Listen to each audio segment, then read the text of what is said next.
राम नाम सत्य है, तो शादी विवाह मुंडन के समय, गृह प्रवेश के समय काहे नहीं कहते राम नाम सत्य है? वास्तविक बात है कि राम झूठा है। अगर राम सच्चा होता तो रंजीत राम, विष्णुदेव राम और तमाम राम टाइटल वाले, राम जाति वाले चमार को नीच नहीं कहता। ये ठगवा गैंग वर्ण में नीच नहीं कहता, जाति में नीच नहीं कहता, पानी और भोजन में नीच नहीं कहता, छूत अछूत शूद्र नहीं बनाता। 10 दिन तक पिंड पर आएगा, काजू किशमिश उसमें दूध चावल कूट के बनाएगा और ले जाएगा पीपर के पेड़ तक, और वहाँ जाके कहेगा प्रेताय नमः, प्रेताय नमः, प्रेताय नमः, प्रेताय नमः। अरे हमारे बाप मतारी प्रेत बन गए, उसको भगाइए, मत बुलाइए वैसे को जो हमारे दिवंगत माता पिता को कहता है कि प्रेताय नमः, प्रेताय नमः। देवाय नमः काहे नहीं कहता? क्योंकि वो हमको नीच बताता है, हमारा अपमान करता है, पैसा ठग लेता है। पिंड फिंड है ओकरा कहता है उन्हें फेंक दो, एगो घंट बांध देता है पीपर के पेड़ में, कहेगा बांध दीजिए, अब में ठोपे ठोपे पानी चुएगा, कहेगा कथी ये ठोपे ठोपे पानी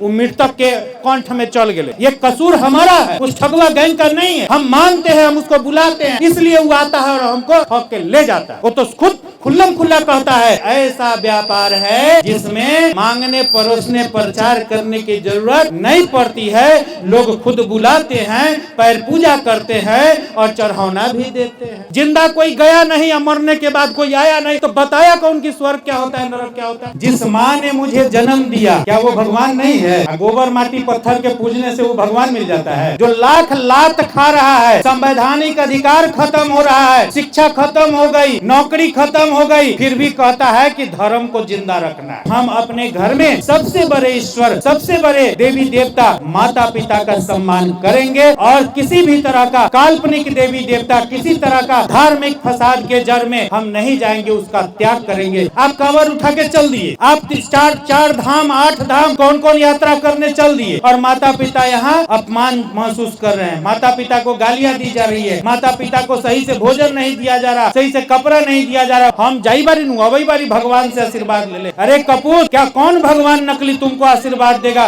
जब तुम असली भगवान का अपमान करोगे? क्या भगवान को आपने देखा है? आपसे सवाल कर रहे हैं। इधर चाची बैठी हैं, माताएं बहनें बैठी हैं, आप सबसे मेरा एक सवाल है, क्या भगवान को किसी ने देखा है? आपने देखा है? किसी ने देखा है? कोई नहीं बोल रहे, बोलिए तो देखा या नहीं देखा, हाँ या नो? नहीं देखे। और मैं कहता हूं कि भगवान को मैंने देखा है, भगवान को मैंने देखा है, मैं प्रमाण देता हूं, ये भगवान ही तो है। जिस मां ने मुझे जन्म दिया वो क्या है? क्या वो भगवान नहीं है? गोबर माटी पत्थर के पूजने से वो भगवान मिल जाता है? जिस मां की बदौलत हम इस सुंदर संसार में आए वही तो भगवान है, वही तो ईश्वर है। अगर मां न होती तो मैं होता, ये सारे लोग नहीं होते, ये दुनिया सृष्टि नहीं होती। एक मां ही है वो इस धरती पर, इस जगत में, इस संसार में सबसे बड़ा ईश्वर, जिसके बदौलत ये सुंदर संसार चलता है, हम और आप का अस्तित्व है। उस मां के साथ कदम से कदम निभाने वाले उनके जीवन साथी एक पिता है। अगर पिता ना हो तब भी हम नहीं हैं, तब भी ये दुनिया नहीं चलेगी। तो सबसे बड़े अगर ईश्वर हैं, भगवान हैं, तो वो कौन? माता पिता। आज दिवंगत मां बासमती देवी जी और दिवंगत पिता रामेश्वर बाबू हम लोगों के बीच भले ही नहीं है, लेकिन उनके कारण ये दरवाजा, ये सुंदर परिवार, ये सुंदर संसार में हम सब यहाँ पर विराजमान हैं, ये उनके कारण। अगर वो दोनों ना होते माता पिता, तो यहाँ पर हम आप कहां से आते? हम लोग आते क्या? नहीं आते। ये परिवार ही नहीं होता, उनकी औलाद ही नहीं होती, तो फिर इस दुनिया में अगर सबसे बड़े ईश्वर हैं तो वो मां हैं और पिता है। दूसरा कौन? इसलिए हम बोले ना कि भगवान है, मैंने देखा, यही प्रमाण है ना। इस भगवान को मैंने देखा है। और बाद बाकी जो कौन कौन धाम तीर्थ यात्रा करने जाते हैं, आजकल देश में कौन कौन बड़ा विश्व का सबसे बड़ा मंदिर और मूर्ति का निर्माण हो रहा है, ठगवा गैंग लेके चाउर अक्षत रंगवा कर घरे घरे घूम रहा है लोग ठगने के लिए, नहीं, घरे घरे घूम रहा है। क्या उस भगवान को किसी ने देखा? जिस भगवान की आज राजनीतिकरण हो रही है, जिस भगवान के नाम पर घरे घरे घूम के ठगवा गैंग ठग के खाता है, क्या उस भगवान को किसी ने देखा? वो भगवान आज तक किसी को न दिखाई दिया है और न उस भगवान से किसी का कल्याण हुआ। हाँ, कल्याण हुआ एक वर्ग का, एक जाति वर्ग के लोगों का, जो ठगवा गैंग उसका व्यापार करके उसके नाम पर लोगों को डर दिखा के वो ठग के खा रहा, यही हुआ।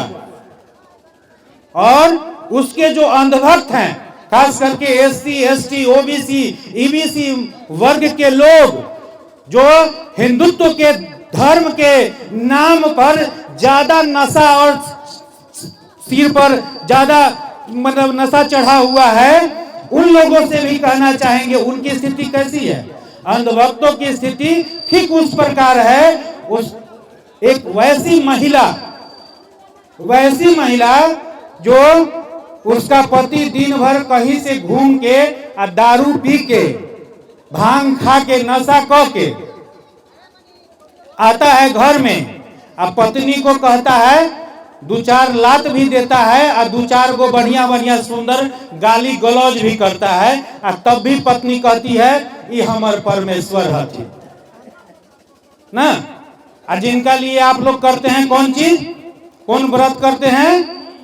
तीज करते हैं एक नंबर में, करवा चौथ करते हैं, और पता नहीं कौन कौन व्रत करते हैं अपने पति की लंबी आयु दीर्घायु करने के लिए। वही हाल भारत के एससी, एसटी, ओबीसी, ईबीसी वर्ग के अंधभक्तों का है, जो लाख लात खा रहा है, संवैधानिक अधिकार खत्म हो रहा है, शिक्षा खत्म हो गई, नौकरी खत्म हो गई, फिर भी कहता है कि धर्म को जिंदा रखना है। वे वही लात खाने वाले लोग हैं। हम कहते हैं कि हमारा भगवान ये है जिनके कारण हम इस धरती पर हैं, और इनके आगे और एक दूसरा भगवान है, वो गुरु हैं, जिनके कारण हम शिक्षा ग्रहण किए हैं। वो शिक्षक हैं, वो टीचर हैं, वो मास्टर हैं, जो मार पीट करके या प्यार दुलार करके हमको शिक्षित किए। क्या माता जी, क्या चाची, हम गलत कर रहे हैं? क्या यही भगवान है ना? आप नहीं होते तो क्या परिवार होता, और पिता ना होते तो क्या ये हमको लालन पालन सुंदर संसार में इतना जबरदस्त बोलने की ताकत होती? नहीं होता। और गुरु नहीं होते तो हम जो ये बोलने की हिम्मत, बोलने की ताकत मिली है, जो हम पीएचडी तक डिग्री हासिल किए, और आप सब लोग जो इस संसार में एक से एक पद पर बड़े बड़े अधिकारी, doctor, engineer, MP, collector, BDO, CO, मंत्री, विधायक सब बन रहे हैं, क्या बनते? नहीं संभव होता। सबसे बड़े ईश्वर माता पिता, और उसके बाद सबसे बड़े ईश्वर गुरु, टीचर, मास्टर, और बाद बाकी आप सब ईश्वर के रूप में हैं, ईश्वर के समान हैं, जो एक दूसरे को जीवन जीने में मददगार हैं, जो एक दूसरे को जीवन जीने में मदद करते हैं, वो सब ईश्वर के समान। और असली राक्षस दानव जाति के नाम पर नहीं है। भगवान का विरोध करने वाला, ठगवा गैंग का विरोध करने वाला वो राक्षस नहीं है। राक्षस वो है जो एक दूसरे को नीच कहता है। राक्षस वो है जो भगवान के नाम पर डर दिखा के ठग के खाता है। राक्षस वो है जो कहता है अछूत है। राक्षस वो है जो हमारे साथ बैठकर भात नहीं खाता है। राक्षस वो है जो जाति और धर्म के नाम पर भेदभाव समाज में पैदा करता है। राक्षस वो है।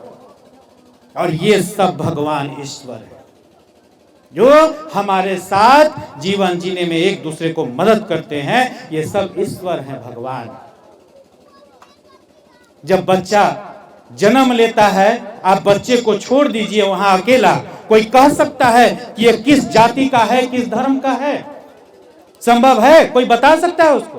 कोई नहीं कह सकता है। जब तक उस बच्चे के साथ उसकी माँ न हो, उसका पिता न हो, तब तक उसकी जाति, उसका धर्म का पहचान कतई संभव नहीं है। सब एक रूप, एक तरीके से जन्म लेते हैं धरती पर, चाहे कीड़े मकोड़े, पशु पक्षी कोई भी हो, सभी अपने माता पिता के द्वारा ही जन्म लेते हैं। फिर ये ऊंच नीच भेदभाव क्यों? कितनी अच्छी सुंदर गाना गा करके सुनाए हैं अभी। जब बच्चा थोड़ा सा और बड़ा होता है, तब हमारे परिवार के लोग, ये धर्म का नशा शुरुआत होती है परिवार से, उसके दोषी माता पिता होते हैं। सबसे पहली शुरुआत वहीं से, घर से होती है। माता पिता ही बच्चे को शुरू करते हैं, चंदन काठी, एने टीका, ओने लाल बदी, काला बदी, गोर हाथ सब में बांध देंगे। बुझाता है कि उसको पूरा हथकड़िए लगा दिए सौसे शरीर में। इतना सुंदर बच्चा है, उसको लाल पियर काला, पूरा काला कलूटा बना देते हैं टीका करके। और अब उसके बाद उसको सुबह सुबह जब माँ उठ करके घंटी बजाएगी, आरती करेगी, पत्थर को और नकली देवी देवता वाला फोटो के, नकली को असली को छोड़ के, असली को छोड़ के नकली को, तो वो बच्चा क्या सीखेगा? वो बच्चा भी तो यही सीखेगा ना कि माँ वैसे कर रही है तो हम वैसे कर, पापा वैसे कर रहे हैं तो हम वैसे कर। आप उसको सिखाइएगा, जब आप खुद करिएगा माता पिता की पूजा, सुत उठ के माता पिता का आशीर्वाद लीजिएगा, सुत उठ के गुरु जी का आशीर्वाद लीजिएगा, माता पिता का सम्मान करिएगा, अच्छा व्यवहार करिएगा, तो आपका औलाद भी आपके साथ वैसा ही करेगा, आपके साथ भी अच्छा व्यवहार करेगा। यही सही और गलत का भेद समझने की जरूरत है। आज माता पिता के सम्मान में आयोजित कार्यक्रम में जरूर इतना संकल्प लीजिए कि हम अपने घर में सबसे बड़े ईश्वर, सबसे बड़े देवी देवता माता पिता का सम्मान करेंगे, और किसी भी तरह का काल्पनिक देवी देवता, किसी तरह का धार्मिक फसाद के जड़ में हम नहीं जाएंगे, उसका त्याग करेंगे। संकल्प लीजिए, आपको भी वैसा ही सम्मान आपका औलाद करेगा जैसा आप अपने माता पिता के साथ करिएगा, और तब समाज में आपका सम्मान स्थापित होगा। देखिए फलाने बाबू का बेटा जा रहा है, वो कितना अच्छा है, अपने माता पिता का सम्मान करता है। आप कांवर उठा के चल दिए, आप चार धाम 8 धाम कौन कौन यात्रा करने चल दिए, और माता पिता यहाँ अपमान महसूस कर रहे हैं, माता पिता को गालियां दी जा रही है, माता पिता को सही से भोजन नहीं दिया जा रहा, सही से कपड़ा नहीं दिया जा रहा। उनको कहते हैं ए चुपे रहा न, कहला बुढ़ऊ टर टर कैले बारा, तू चुपे रहा, हम सब करई बारी नु, यही ना लोग कहता है।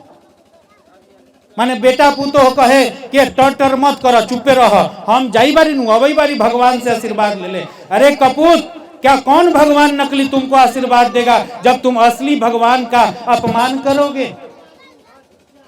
जब बड़ा होता है तो बीच में बहुत सारी बातें हैं, ये मान दिले बारी पूजा तो मुंडन करावे के बाद शादी ब्याह के बेर फिर ठगवे गएंगे आई, ये सब बातों को छोड़ते हुए आज जो जिस विषय को रखा गया है, शोक सभा, श्रद्धांजलि सभा, अपने दिवंगत माता पिता के याद में, उनके सम्मान में 5 मिनट आइए उन पर चर्चा करते हुए हम अपनी बात को खत्म करेंगे।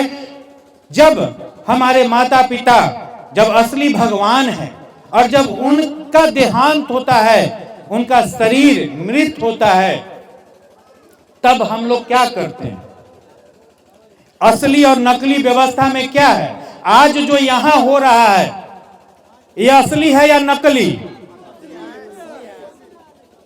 ये असली है या नकली है? चाची ये असली है कि नकली? आज जो यहाँ व्यवस्था हो रहा है माता पिता के सम्मान में, ये असली है कि नकली? ये असली है। इसलिए असली है क्योंकि उनके सम्मान में ये गांव जवार समाज, दूसरे जिले से भी, कई जिले से यहाँ लोग आए हैं। आपके परिवार का मान सम्मान अपने माता पिता के न रहने के बाद भी आपका और उजागर हो रहा है, मान सम्मान बढ़ रहा है, आपका आशीर्वाद और बढ़ रहा है। ये असली है। और नकली में क्या है? नकली में है ठगवा गैंग आएगा और अपने विधि व्यवस्था से आपको ठग के ले जाएगा।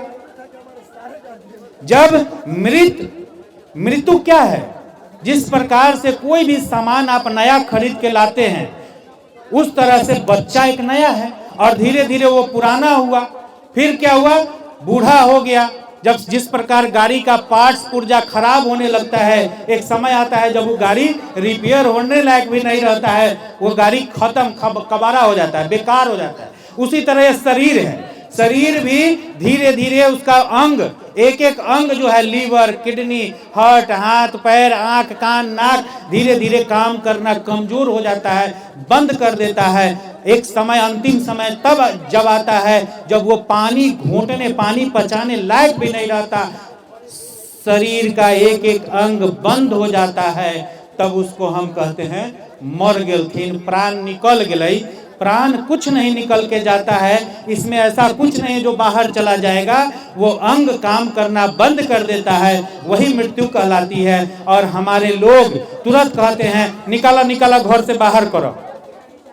माने जब तक सांस चल रही थी तब तक वो माता पिता, और सांस जैसे बंद हुआ कर निकाला घर से, ओरियानी छज्जी से बाहर करो, मतलब भूत आ गए गाँव में। सम्मान पूर्वक उनकी तैयारी करिए और ले चलिए, जहां भी अंतिम संस्कार, अंतिम अंत्येष्टि करनी है, तो वहां पर चलते हुए रास्ते में परिवर्तन, फिर से पुनः वास्तविक व्यवस्था को हमारे लोग अपनाने लगे हैं। लोग कहते हैं राम नाम सत्य है। जो ये रूढ़िवादी जो व्यवस्था है, गलत व्यवस्था है, उसमें कहते हैं राम नाम सत्य ही ना। माटी मंजिल जाते हैं तो राम नाम सत्य है कहते हैं। राम नाम वास्तव में सत्य है। पूरी दुनिया में राजनीति कर रहे हैं ना ये लोग, राम के नाम पर ठगने का काम कर रहे हैं ना, शिक्षा रोजगार चौपट करके। अगर वास्तव में राम नाम सत्य है तो शादी विवाह मुंडन के समय, गृह प्रवेश के समय काहे नहीं कहते राम नाम सत्य है? क्यों नहीं बोलते हैं? जरा शादी विवाह के समय बोलिए राम नाम सत्य है, तो यही लोग, समाज के लोग क्या कहता है, खूब आशीर्वाद देगा, यहां तक कि मारने पीटने पर भी दौड़ जाएगा, खूब बुरा भला कहेगा। तो इसका मतलब राम नाम सत्य नहीं है। वो सिर्फ मृत्यु के समय क्यों बोलेंगे राम नाम सत्य है? हमेशा बोलना चाहिए राम नाम सत्य है। जब कोई अच्छा काम करना हो तो बोलिए राम नाम सत्य है, शुरुआत करिए। तो वहां क्यों नहीं करते हैं? वास्तविक बात है कि राम झूठा है। अगर राम सच्चा होता तो रंजीत राम, विष्णुदेव राम और तमाम राम टाइटल वाले, राम जाति वाले चमार को नीच नहीं कहता ये ठगवा गैंग। वर्ण में नीच नहीं कहता, जाति में नीच नहीं कहता, पानी और भोजन में नीच नहीं कहता, छूत अछूत शूद्र नहीं बनाता। राम सच्चा राम, रंजीत राम और फलाना राम है, जो कमा कर खिलाता है उसको, सारी दुनिया को कमा कर खिलाया। श्रमिक वर्ग का मेरा वर्ग, वो सच्चा राम है। और इसलिए कहिए जीना मरना सत्य है, आना जाना सत्य है।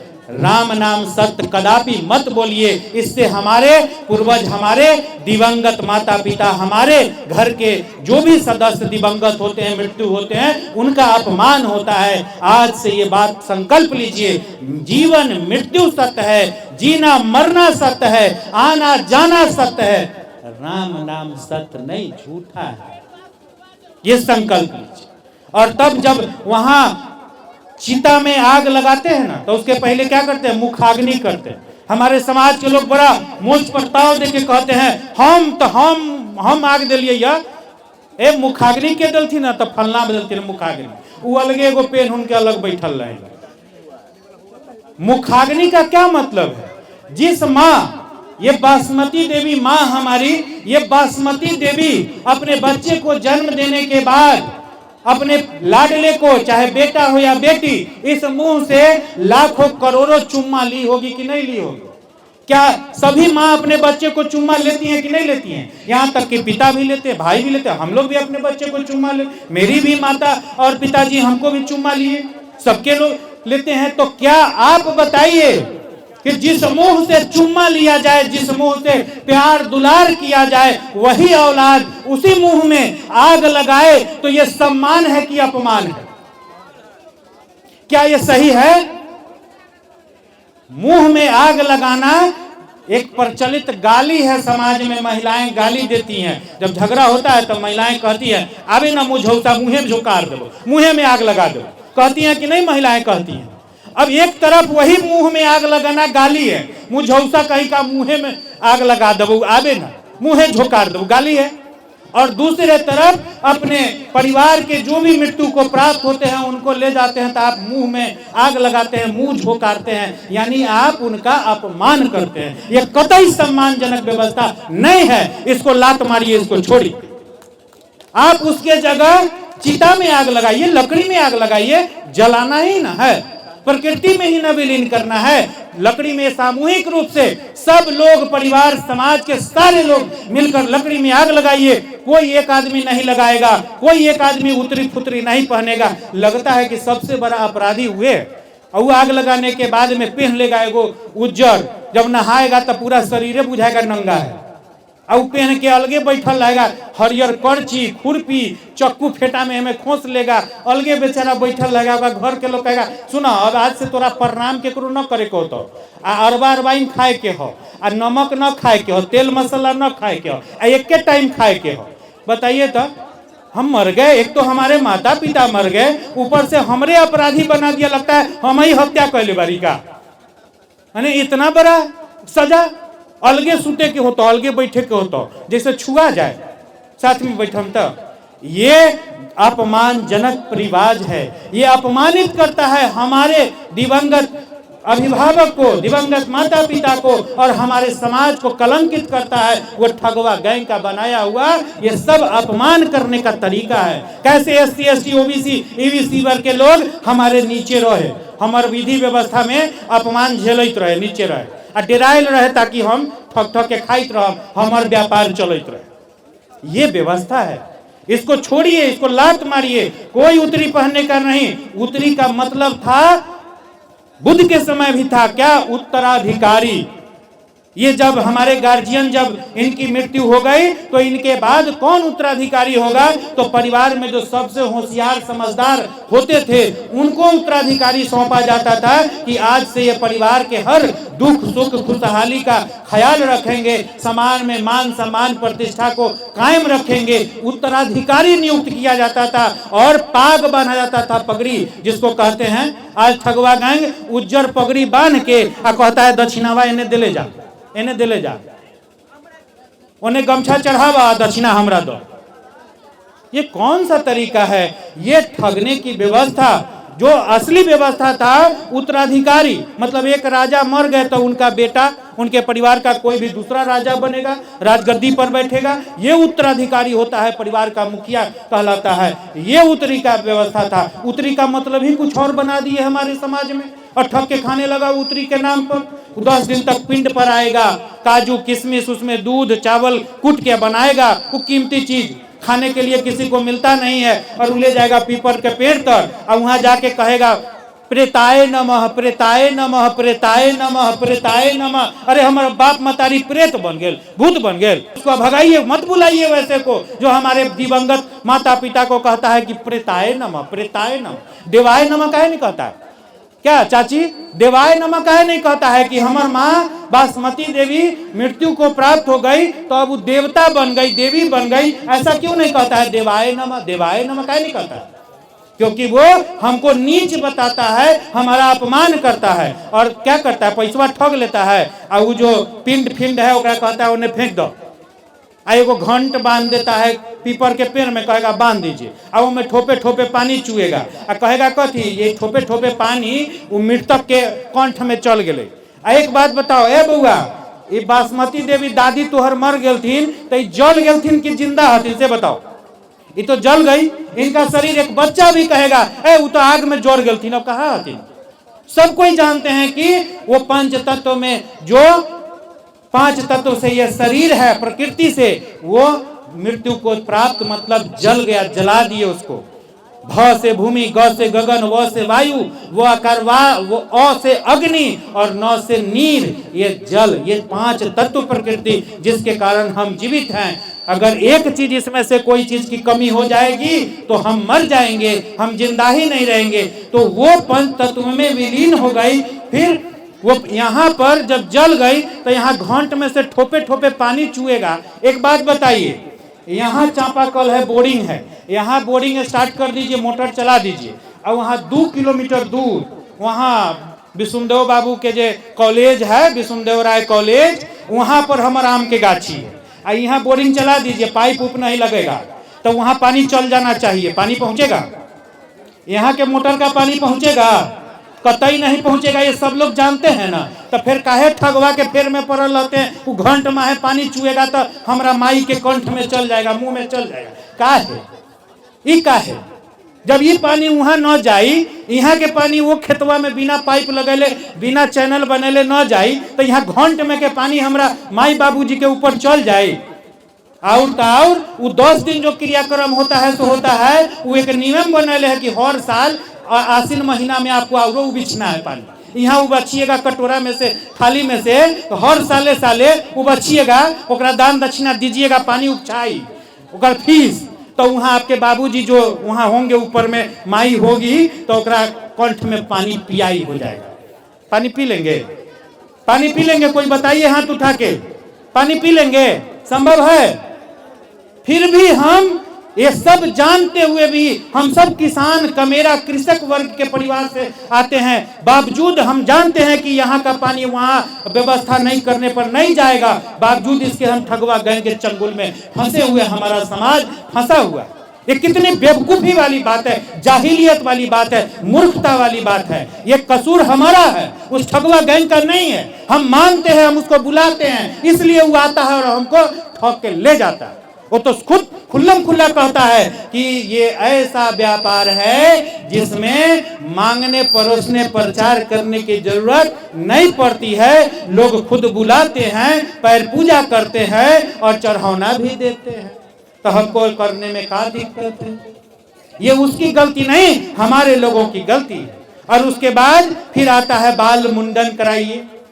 नहीं कहते हैं बाल बच्चा कोनो चॉकलेट के नाम पर कुछ ठग लेता है तो कहता है रे चल ना फलनवा क्या जब मूड़ दिली है, ओकरा ठग के चॉकलेट खा ले ली, ओकरा मूड़ दिली है। यहाँ लोग शान से मुंडन कराते हैं, बोलो बाल मुंडन कराए हैं, और वही मुंडन के नाम पर फिर जो है वहां ठगौती, फिर एंड पिंड, फिर एक अरसा आता है। एक अरसा के दिन एगो अलग गुटबाजी है, वो में एगो द्वारसा के आएगा ठगने वाला, आ एगो एक अरसा के आएगा ठगने वाला। वो कहेगा हम घर से अलग ठगम, और वो कहेगा हम घर में ठगम। तो ओकर विधि व्यवस्था अलग है, आ एकर अलग है। यहाँ वो द्वारसा के दिन आई तो वो कही है सुना ओकरा जो दिलहु है उसे ज्यादा न होए के चाहिए, हम तनका ओकरा से उच्च वर्ग के ठग बारी। वो कहता है ना अपने में कि वो हम ओकरा से हम तनी ऊंच बारी, हम तो तोहर घर के ठगवा नु हती, घर के माने रजिस्टर्ड सालाना वाला, सालों भर ठगे वाला, तो यहाँ तनका हमरा ज्यादा मिले के चाहिए। तब यहाँ पर पलंग पटिहाट तोशक तकिया रजाई, अभी तो जाड़ा महीना है, दिए होइएगा क्या? नहीं दिए हैं, यहाँ ना हुआ है उसे। बड़ा होशियार लोग आप लोग निकले भाई, चालाक लोग हैं आप लोग। देखिए हम सैल्यूट करते हैं आप सभी परिवार वालों को और तमाम समाज के लोगों को, जो आप लोग इस ठगवा गैंग के चतुर चालाक व्यवस्था, ठगने की व्यवस्था को लात मार के आप ये असली और वास्तविक तरीके से अपने माता पिता का सम्मान कर रहे हैं। हम आपको सैल्यूट करते हैं। और उस दिन सारा व्यवस्था होगा, पलंग पटिहाट खटिया तोशक रजाई थाली कटोरा गिलास लालटेन ढेवरी चप्पल जूता छत्ता सब ले जाएगा वो। आप कहिएगा, अब जैसे हमरा जैसा आदमी है तो कहते हैं सुनिए ना, क्या कहते हैं उसको, नाम लें, ए पंडित जी सुनिए ना, आजकल जमाना है हाईटेक, तो तनी मोबाइल वो लेना लीजिए, हम मोबाइल खरीद के दे रहे। पलंग पटिहाट तोशक तकिया रजाई के जौरे जौरे दाल चाउर आटा चिवड़ा के जौरे जौरे तनी मोबाइल वो ले जाइए, हमरा माई बासमती देवी से बात करा दीजिएगा, माई के सब मिलल कि न, दवाई खैलिन कि न, सजिया बिनहिया गाय के दूध जो गैया दिली है से पीलर कि न, तबियत ठीक हालचाल है कि न, यहाँ पोता पोती नाती नतनी के हालचाल कह देबै कि हाँ सब ठीक बारी रहुआ आशीर्वाद से। क्या संभव है चाची? मोबाइल ले जाएगा, बासमती दादी से बात करा देगा, चाची से बात करा देगा, संभव है? तो जब ये मोबाइलवा न ले जाके हमसे बात कराएगा तो तोशक तकिया रजाई वो हमरा माई के चल जाएगा, वो माई के हमरा मिली जो जर गलन आग में उनका मिली। यही समझने की जरूरत है ना। जब आप मोबाइल पर बात हमको नहीं करा सकते तो दान पुण्य हमसे ठग कर ले जाइएगा, वहां स्वर्ग नरक किसने देखा? जिंदा कोई गया नहीं, मरने के बाद कोई आया नहीं, तो बताया कौन कि स्वर्ग क्या होता है नरक क्या होता है? किसने बताया? जिंदा कोई गया चाचा? क्या चाचा जी जिंदा कोई गया? नहीं गया। अब मरने के बाद कोई आके कहा कि स्वर्ग कैसन रही है?